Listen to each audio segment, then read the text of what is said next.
Hi, I'm Ryan, and I apologize in advance for my posture if I'm sitting in this thing weird. Today I'm talking to Matt LeMay. He's probably best known for his world-famous sandwich blog, Get Sandwiches, Eat Sandwiches. Yes. Other people might know him because he has a band, Get Him, Eat Him. He's also a writer for Pitchfork. And that reminds me, before we get underway, Matt, one of your Pitchfork associates recently pointed out that these video interviews I've been doing are very uncritical and fawning. So I would like to start off by saying, you look great. Thanks. Have you been working out? Yeah, I have. No, No? Well, you look fantastic. Thank you. He says this every time I see him. So the state of music today, people say it sucks. Hype cycle's out of control and things are moving so fast, it's just nuts. I don't know what kind of people would say something like that. Mostly people on the internet. Oh, internet people. Internet. Yeah. As you recently pointed out, we're dealing with a culture where people's attention span is almost pathologically short, which, means that people will spend less time checking out music, which is obviously going to affect the business side of music, but I think people are not interested enough in how that's affected the aesthetics of music as well.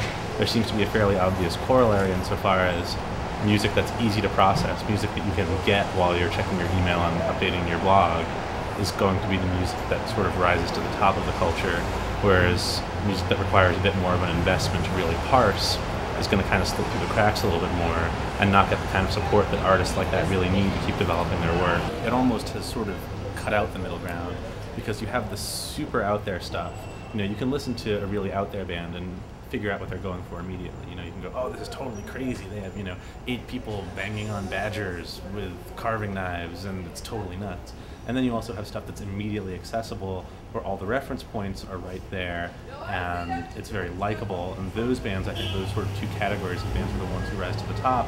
And the bands who are maybe working within a more traditional paradigm, but trying to maybe expand a little bit, be more adventurous, put the emphasis on their songcraft and on their, on really developing something rather than having something that can immediately be digested, are the bands who are really in trouble now. And I think fewer bands can even get to that stage, because as soon as a band makes any kind of statement, has anything released, they're sort of being judged according to that system.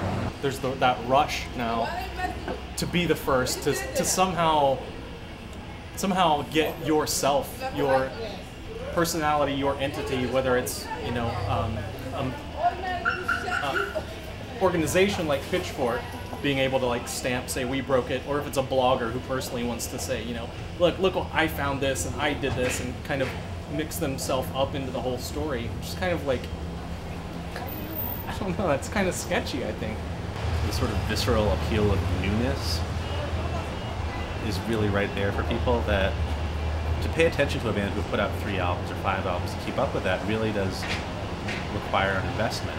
If something's new, if there's no context, if there's no background, if you can hear one EP or one demo and know everything a band has ever put out and be able to process all of that and not have to pay attention to how they change and how they develop and where they might go, it's a lot easier to sort of incorporate all of that into whatever you're writing about, whatever you're thinking about, and not have to sort of lay yourself prostrate before the idea of art.